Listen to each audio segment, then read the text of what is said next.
name is Anne Finucane. I'm a vice chairman at Bank of America and recently named the chairman of Bank of America Merrill Lynch Europe. And we are headquartering our European operations in Dublin. So that will be the headquarters for all of Europe for Bank of America once we receive our full regulatory approval, which should come before the end of the year. So why did we choose Ireland? Well, we have a 50-year history in Ireland. We have been here 50 years just now, actually, and we've had a good relationship.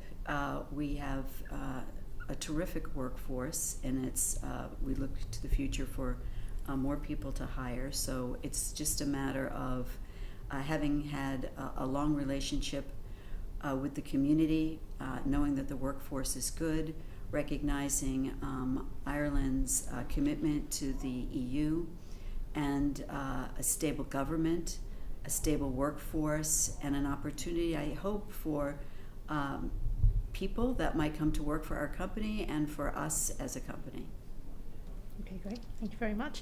And why has Bank of America created an event like this here today? We've got international speakers coming to Dublin talking primarily or specifically about women and leadership.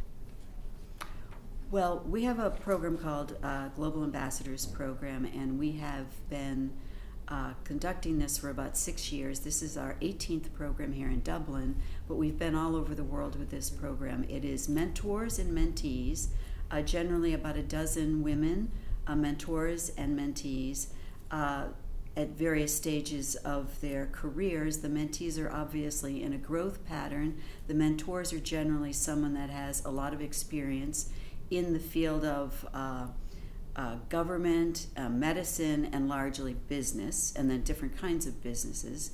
And it's a week-long program of literally going through your business plan, helping you look for ways to raise capital for your business, looking for ways to build the business, looking for ways to market your business, and also your own presentation skills about the business. So that's a week-long program, and then it's capped off with this forum that we hold, and we have, as you know, brought in women from the States as well as Ireland to talk about empowerment and their own careers. So Martha Stewart talking about her career from being a caterer of a wedding that went badly, although she says she made money nonetheless, but 103 day in August would be a tough bit, to Monica McWilliams and Milan Viver and Cherie Blair and Maureen Orth, all speaking of the role they have played to try to help women in either developing world, emerging markets, or in war-torn or conflict.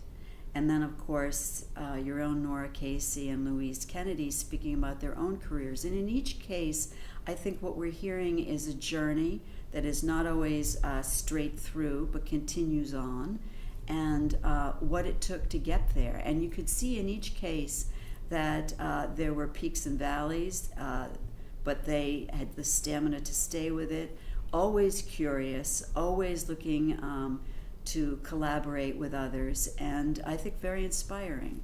So the whole idea for us is, as a bank here in Europe, we're a corporate and an investment bank and a capital markets bank, which means business to business.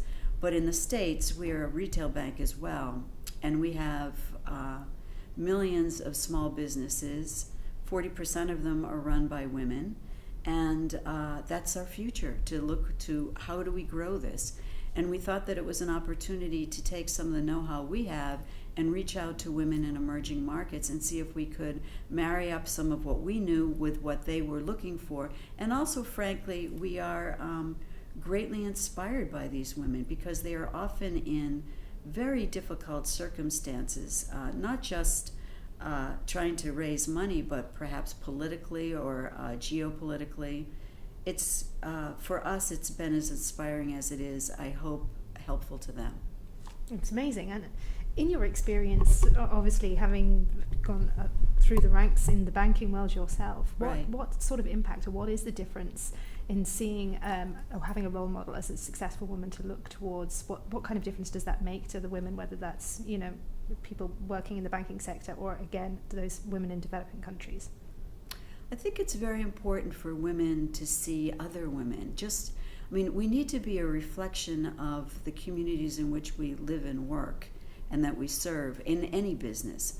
So if you don't look like the communities that you're trying to do business with, then it's very hard to grow, actually. So if it's all white men and there are no women and no people of color and no diversity in general, I think that it's a very limited opportunity. This may have worked in the years gone by, but today it's a global marketplace. It's very diverse. You have seen the statistics. If we can put more women to work the way that the global economy could grow and prosper, we need our women to be productively employed. But that happens when you see another woman and you think, hold on, I'm a bit like her, or hold on, I think that I see something there that I could emulate. And also, you heard the women today, these very successful women are constantly curious, and they're learning from women that they're just starting out with.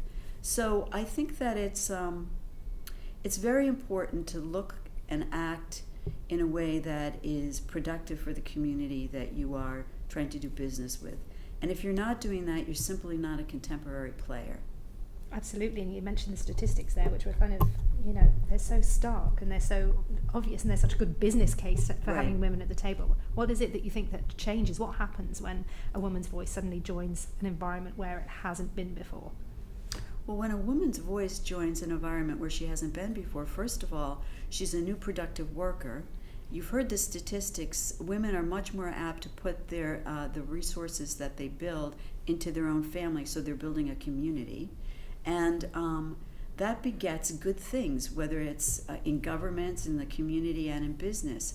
So we've seen this. I mean, we've seen it in the developing world for a long time, where women's voices, I think, are being heard. In our own company, 40% of the executive management team are women, more than 30% of our board are women, and more than half the working population of the bank are women. That makes a big difference. It makes a difference not just for the women, but for the men. Whether it's that the man feels he can take paternity leave, or you might look at a career that you hadn't looked at before. So I just think it's been a much better workplace. And for the whole financial services industry, post-financial crisis, you do see more women in the boardroom and more women in executive positions. And that creates dialogue, because not everybody is thinking alike. And the minute you don't think alike, you do ask a question, you rethink a thought, and I think that's always good. Absolutely, and that representation is obviously fantastic. It's you know, it's obviously still not like that in many parts of the world, in many sectors. Was that what you had to look at when you were sort of rising through the ranks, or did you look at a very male-dominated sector and only in recent years have been able to enjoy that kind of gender parity? Yeah, as a young woman, I certainly didn't see a lot of gender parity in the executive suite. I had some advantages because my early career was in broadcasting and advertising, where there was a little bit more representation of women, but not to the degree that we needed, and certainly not to the degree that it is today. But I craved that, and I see the value of it. And for us, it's just, we had the opportunity to really think about our company some years ago, when post-financial crisis, that so many things had to be changed. So many regulations were going to change it anyway, but the company could be changed. We had a new CEO, Brian Moynihan, and he was eager to build a company that would be good for today and have the staying power for many generations to come. So he saw the value of this diversity.